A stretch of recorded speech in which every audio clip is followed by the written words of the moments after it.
Hi, I'm Rory. I'm a member of the Craigavon and Banbridge Mental Health Forum. Come with me. We are going to meet some of my friends from the other service user and care forums in the Southern Trust and share with you their experiences of recovery.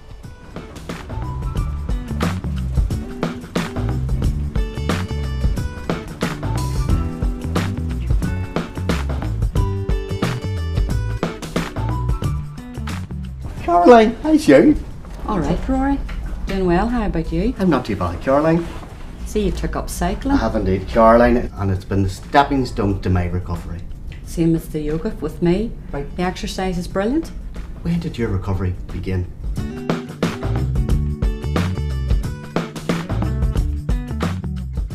I'm Caroline, and I'm just going to tell you a bit of my recovery story. My mental health problems started in my early 20s, but they escalated when my dad died in '91 with severe anxiety and panic attacks, and they became part of my everyday life. So much so that I had to leave my job of 11 years, and this was hard to deal with as well. I relied very heavily on my mum. I had a baby then. Problems escalated and mum became the child's mother really. The first few months, disaster struck for me, my mum died. I was left in a bit of a mess, but at the same time it gave me an encouragement. I really had to pick myself up somehow or other and keep going for the child. And eventually I got persuaded to go to Action Mental Health and realised I wasn't on my own. It was an eye-opener. So many people with mental health problems. At this time I joined the Craigavon and Banbridge forums and met a lot of new people there. This gave me the confidence to go on and do numerous other courses, the highlight of which was going to Southern Regional College on my own at night, and I done my GCSE Maths and passed it, which was just absolutely brilliant for me at the time. I then considered a voluntary placement with Adapt Eating Distress Association in 2010. To date I'm still there and still help them out and doing office work and out in schools talking to teenagers, and this has given me a feeling of worthwhile doing something good. It gives me a buzz in my life, and I think it's helped in the family and at home as well. The confidence is built, and I think I'm happier as a person. I still have setbacks, but it's nice to know that through the setbacks I know now there's light. I went back then to do a part-time counselling certificate. I got it, and I took a big decision last year to go on and do my foundation degree in counselling. Just finished the first year of that and passed it, and I got word I've got my placement from the second year with Care and Crisis in Lurgan, and I'm delighted, absolutely delighted with that. So life has picked up. Anxiety and all comes back and forwards, but it's not managing me now. I might have dark days, but I get through it. I do workshops with teenagers in the secondary schools. They come out with some way out things and you just home it in on them, and it's good fun. Retail therapy, I enjoy it. And I can do it on my own now. I enjoy with company, or I can go on my own. It's nice.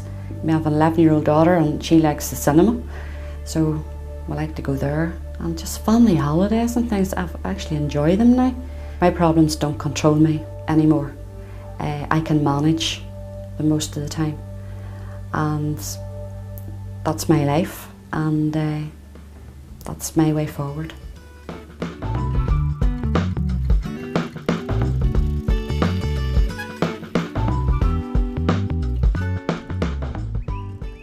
Hi Ian, how's you? I'm grand. What about yourself, Rory? Not too bad, Ian. You doing a bit of running? Yeah, I just thought it was such a nice evening. I thought I'd come out for a quick run. Why do you run, Ian?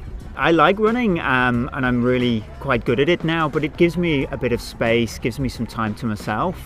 Do you find that running is part of your recovery? Oh yes, definitely. That sounds interesting. Can you tell me a little bit more about it?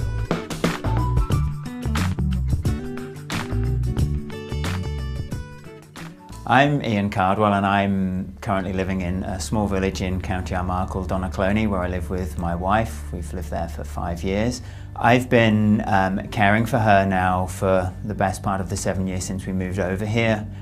She suffers with various forms of mental health problems, the main ones being depression and panic attacks. It took me a few years to sort of appreciate how poorly my wife was getting. And we decided that the best form of action was to do something positive. We found out about Aware Defeat Depression, and initially my role was to go along with Louise as support, take her to the first couple and then leave her, you know, to meet other people suffering with mental health problems. As Louise's health was sort of deteriorating, I needed some support for myself, and it was through the Aware group that I found out about a support group for carers called Cause. It was through going to Cause that I began to realise that it wasn't just about me and I shouldn't feel guilty the way Louise was feeling. It was more about making sure Louise was getting through the weekends. And as I was sort of putting all my energy into looking after Louise, I had to be more than just a carer. I had to be Ian the person.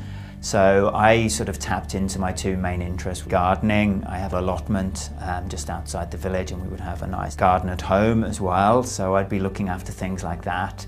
And going away for a couple of hours onto the allotment, you know, just to potter around, nice and peaceful, lots of bird song. I can sort of spend some time on my own and just get away from it all almost, you know. If we're having a huge row in the house, I would walk away from a row and I would just put on my running gear and I would go out for a run. But it was an opportunity for me to vent, to churn things over in my mind, but equally to sort of put everything to bed and put everything behind me so that when I got back to the house, the arguments, the feelings had all gone and I could start afresh. And over time, you know, this has become my passion, you know, the running. I've done lots of things with my running over the last few years, and I'm running marathons and half marathons.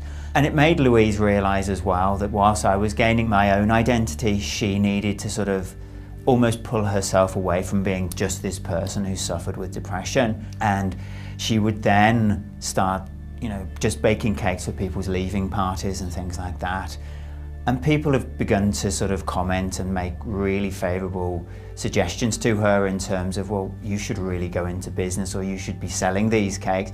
And that would give her a real lift. It was a real positive thing for her. So she sort of was putting that into a way of moving away from her depression. It was a way of her coming out of that, her baking her creativity. Through the Cause group, we worked very closely with an organisation called ArtsCare. We came up with the idea of turning an old duvet into a cloak. So we fashioned this item, and then what we did was we would pin phrases and quotes and song lyrics and pictures all around maybe depression, caring, and things like that. And the idea behind a cloak was, if you wear it, it's a real comfort. And it was finally launched at the Bluestone Centre in Craigavon. Jill, who was the member from ArtsCare who looked after the project, she also used the cloak at the launch of the ArtsCare annual conference. We've got involved with different forums now for carers and users. With all this input as well from Louise, it's been a real help for her. She set up her own small business where she's making, you know, bespoke cakes for people, jewellery, cards, that sort of thing. So that's going forward. There is hope there, and you know, you just take on the mantle of a carer and you know, you can get through it and you can get to where you are now.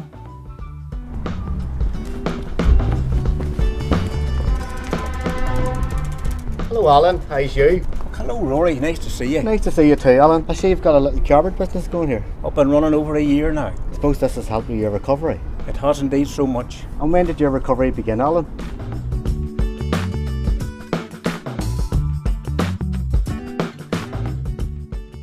Hello, my name's Alan. At the age of 19 I was a very outgoing chap, enjoyed life to the full.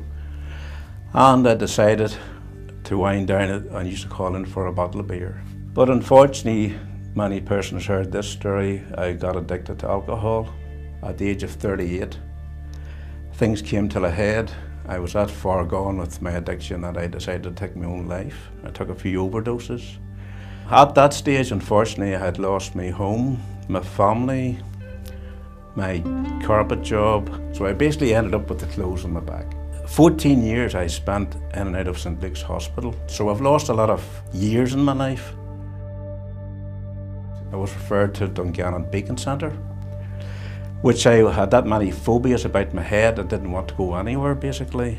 So as far as I'm concerned, the cycle was broke, and basically I was going home, and obviously I was seeing addiction counsellors taking things forward, and my mum was starting to put a wee bit of a smile on her face, which was good, and you know, I was getting positives at last. As my few years continued in Dungannon Beacon Centre, I came across a chap here. He says, would you like to join Armagh Dungannon Mental Health Forum? So I went down to the forum, and then I started to meet some new people. Then I was asked, Alan, would you like, there's another meeting you could go to if you wanted to, and it was called the User and Care Service Improvement Group. My most achievement out of that was I was voted in co-chair. Through all this peer advocacy and working with support and recovery and being in the care engagement group in Armagh, I went to Dungannon Beacon Centre and I thought about what they had done for me. I went to the manager here and I said, you know what I would love to do here? I would love to start a men's wellbeing group. And the manager looked at me and says, do you know something, Alan? That's what we really would love. Saying I had maintained my advocate course and got my OCN, we call it the Men's Wellbeing Group. I have 12 male adults in the group. They can share about men's things, obviously, and we have planned trips away. We have went to bowling, we have went to archery. I never thought I'd ever be back in the carpet business again, but I must admit it's a great experience to be back. I have a wee business now up and running over a year in Dungannon Enterprise Centre. Motivation is great. It's great to be back. It's something that I never thought I would achieve, and I really loved my work. And the reason I really loved my work, I am more in control of my life, and the money I'm now making, I'm not going to the bar stool anymore to spend it. I've got all my family back, I've got my kids back speaking to me. Every day is a different challenge. I'm not strong one day at a time. That's the way you take life. I know all one about the different pressures of this and that, but I'm so happy, I'm coping well, and I know my coping skills, and just life is good, and it's great to be back.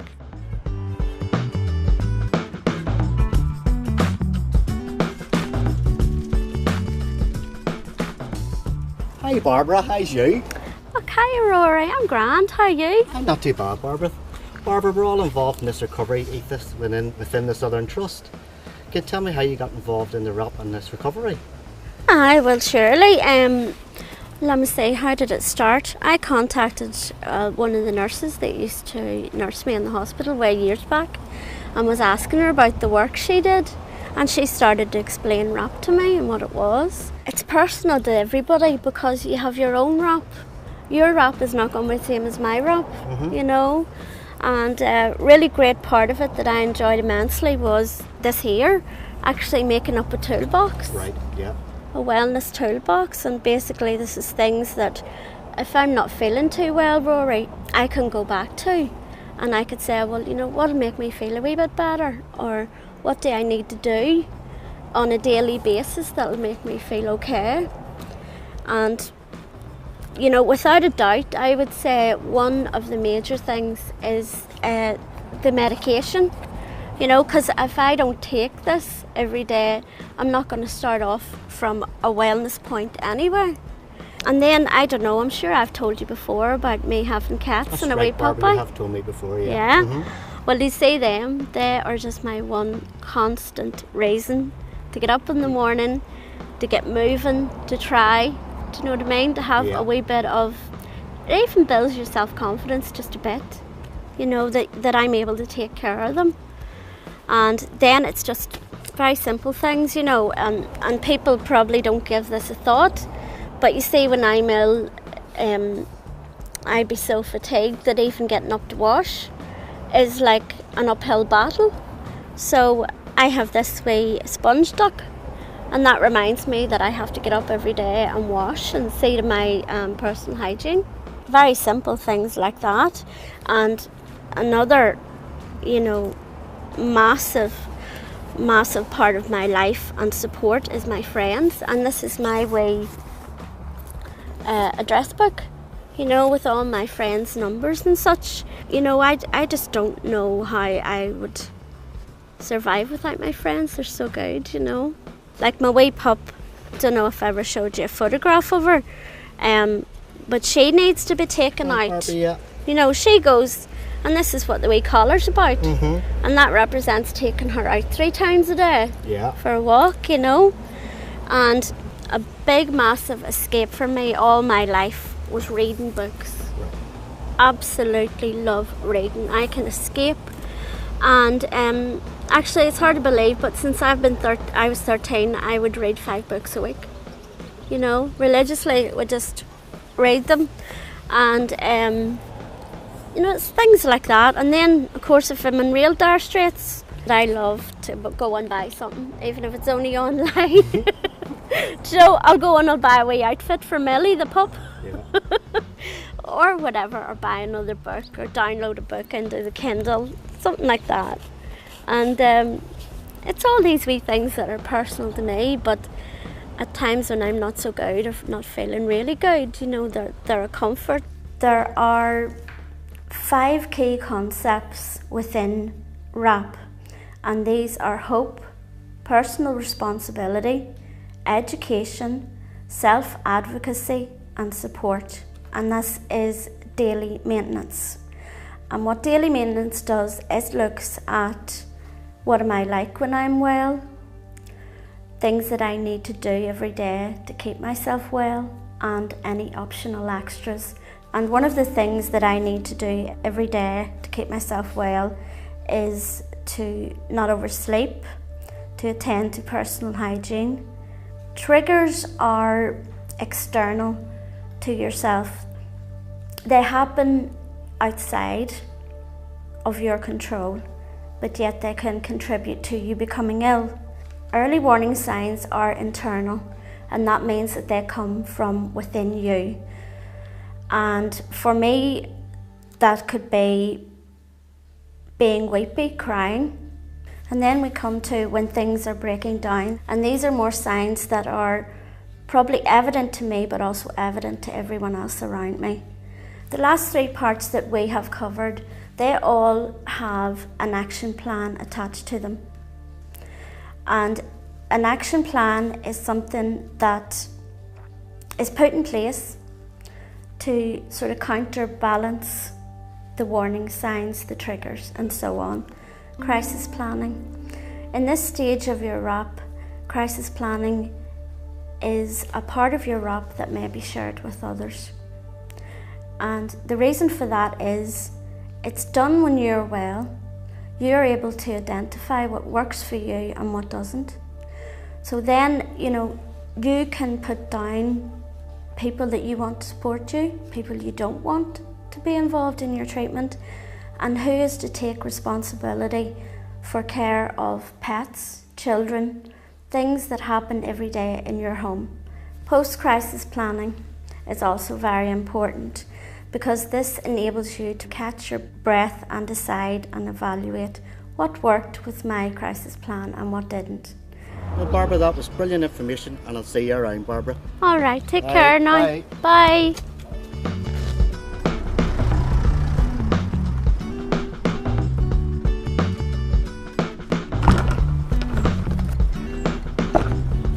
Hello, Lorna. How's you? Hello Rory, how are you? Are you heading for a game of golf? I am indeed, yes. Good for you. And how long have you been playing golf, Lorna? Ooh, now, that would be about 35, 40 years I'm sure now. Is that giving your age away, Lorna? No, don't you do any sums. And if you find that's helped with your recovery, Lorna? Well, I do find that it helps clear your mind for a while, because you are focused very much on playing golf and hitting the golf ball and maybe chatting with your playing partners and that. So when did your recovery begin, Lorna?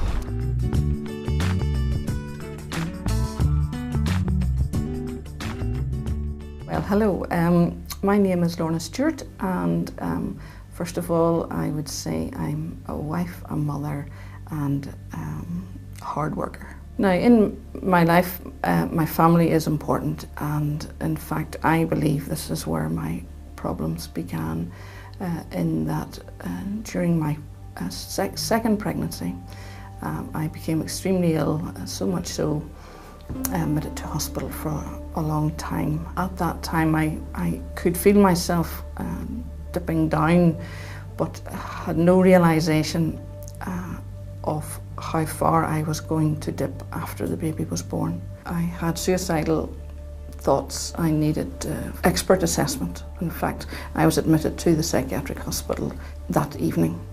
However, my new baby, Gordon, he stayed behind in the maternity hospital.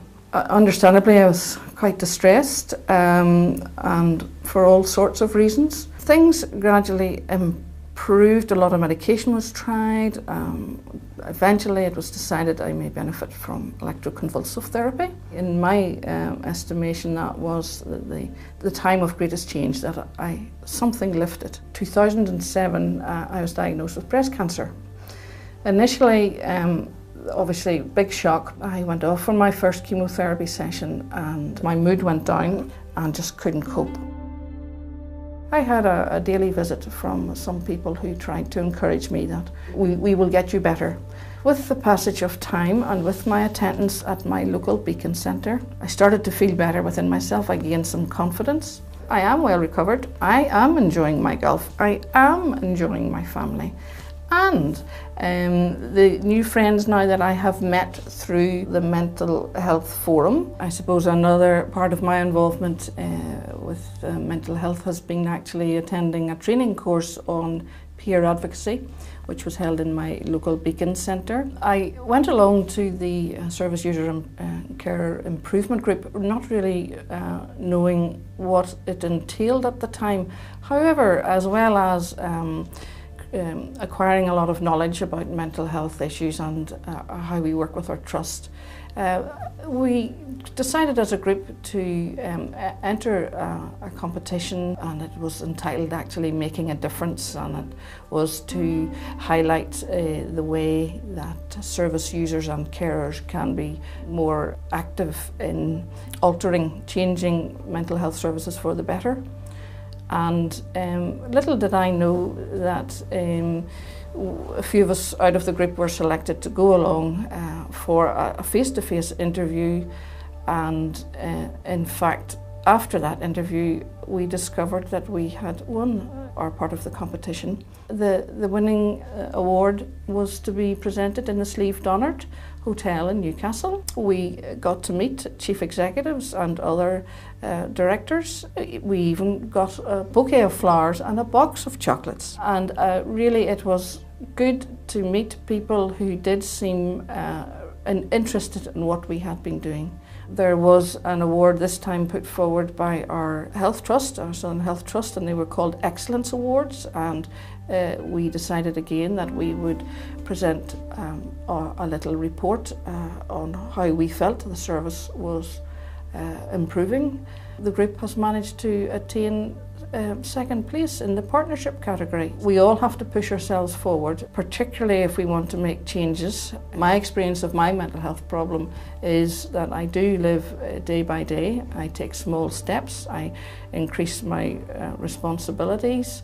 In fact, at the minute I'm responsible for a group of young girls and mentoring them about learning how to play golf, teaching them the rules, showing them a few basic strokes. Life is really good and can be good if you go for it. Just go for it and enjoy yourself.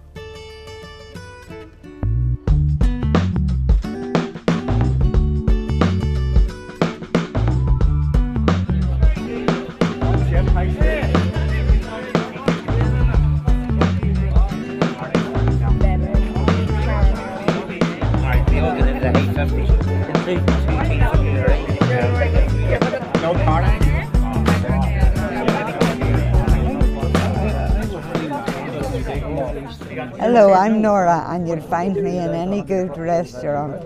Hi, my name's Maria and I like walking to keep fit. Hello, I'm Doug. I'm into motorbikes. The motorbikes keep me well. Go to the motorbike racing. I ride a Honda CB 750, 20-year-old, and that's what keeps me well. I'm Lawrence, and I run marathons and I raise money for charity, and I do walking, and I find that it helps mental health. Hi, I'm Patricia and I enjoy my grandchildren coming round, and I also enjoy going to the forum. Hello, my name's Stephen and I like to travel a lot. I've been on a Mediterranean cruise this summer and this helps me feel better about myself. Hello, my name's Wendy and I like to swim in my local leisure centre. I also know that swimming is also really good for my physical health, so that helps too. My name's Kenny and I'm getting married to Anne, and it's just great to be a part of this whole surroundings here, and I think by keeping me well, salmon fishing and getting out in the outdoors, not staying in the house and being part of an organisation like this, and my faith in God, and Anne's great faith in God too, and that keeps me well. Hello, my name's Jim.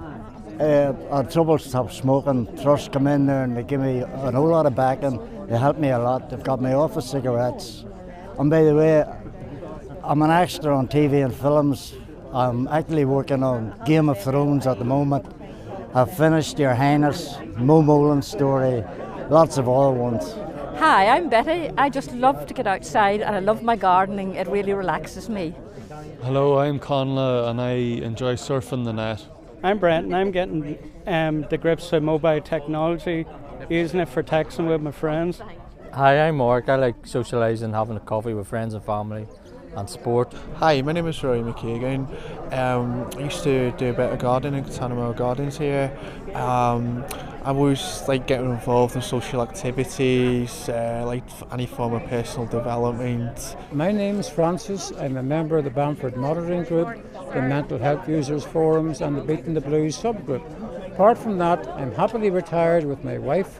We enjoy doing gardening, going for day trips here and there, and taking life easy apart from that. I'm Austin. I enjoy talking to other service users about mental health. That's why I'm in the forum. Hello, my name's Peter. I got involved with the advocacy course about 2 years ago. One of the things about it, I'd have to drive again, travel to see people. So I took my driving test, much to my wife's delight. I'd advise anyone, no matter what way you feel at the moment, try the course. Now you've heard my friend's story of recovery, there's just one more thing. Come on, follow me.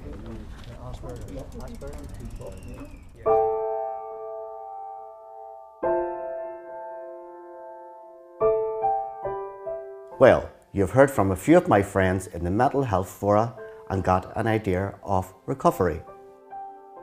But maybe I should tell you about my recovery journey.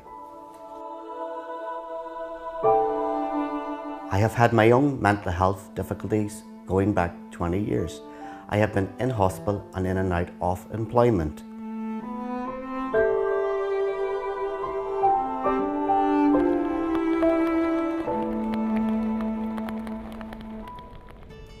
I've gone to voluntary groups like Action Mental Health and Mindwise, where I did some courses. They helped me increase my confidence, get out of the house, meet other people. This has been the stepping stone to making the most of my life. I became a member of Craigavon and Banbridge Mental Health Forum, where I met people in similar situations to me. This is a real support, and I met new friends. At these monthly meetings, information is shared about services and opportunities for involvement. Everyone is encouraged to put forward their views. We always have a cup of tea, a bit of crack, and the Christmas party is not to be missed, believe me. I gave up smoking 3 years ago. I now help others who are trying to quit. I am a volunteer within the Trust. By being a volunteer, I feel I get a lot out of it too. I've also done my 2-day RAP training and hope to be a peer advocate with Northern Ireland Association for Mental Health. I'm currently a trained walk leader and cycle leader, and I take groups out and about in the fresh air. Because getting out and about is part of my daily routine and important for my wellness. I have a twin brother called Leon, who is physically disabled. I enjoy spending time with him. We have this special twin bond, which is part of my recovery. In fact, we keep each other well. I enjoy chilling out to music, going on holiday with family and friends, going out for dinner, and having a wee drink. All these things I have shared with you make me who I am, my identity. It's my life, my way forward.